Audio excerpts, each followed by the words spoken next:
So ayan guys, magluluto na naman ako ng mala. Ayan, nakahanda na itong mga aking ingredients, oh. Ayan, oh. So yummy naman. Luncheon meat. Ayan, oh. Seafoods. Siyempre, andito yung aking iba pang ingredients. Ayan, start na. Ayan, bawang at saka luya. Gigisa lang yan guys. Ayan, gisa-gisa lang natin hanggang sa bumango. Ayan, oh, yung aroma nyan. Diba? Kapag mabango na, huwag naman natin susunugin. Lalagay na natin yung mala paste. So, ayan guys. Tumigas na kasi nilagay ko sa ref. Ayan. Igisa lang natin siya. Ayan guys. Ayan guys. Kung gusto nyo pa ng mas maanghang, pwede kayong magdagdag. Ayan guys, pwede na natin ilagay yung luncheon meat kasi matutunaw naman yan paste mamaya. So habang natutunaw, pwede na natin igisa.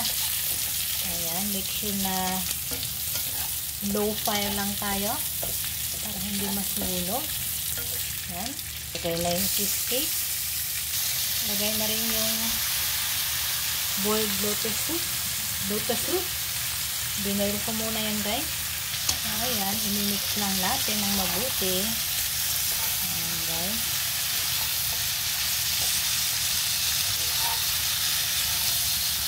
So, kailangan i-boil muna natin ito guys kasi matagal itong lumambot. Kaya binoil ko na kanina itong ating lotus root. Kung may mabibili kayong ready to boil na, mas maigi.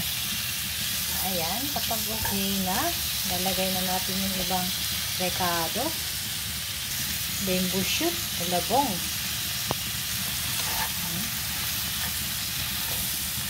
Mix lang natin ng maigi para malagyan lahat ng taste. Ayan.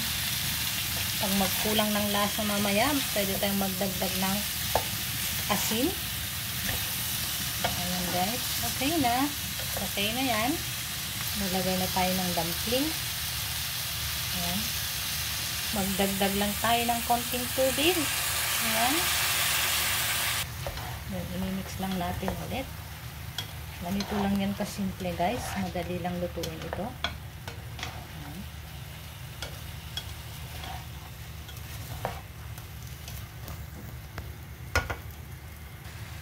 Lagay na natin yung pae tofu.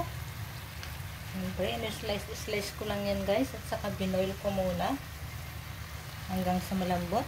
About 10 to 15 minutes na ibinoil yan guys. Cheesecake, shiitake mushroom. Ayan guys, hiwalay natin para mabilis lang siyang mahalo.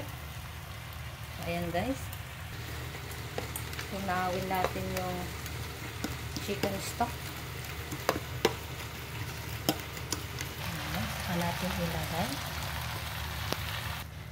So last na natin ilagay ito guys kasi mabilis lang naman yan maluto. Haluin lang natin. Ayan.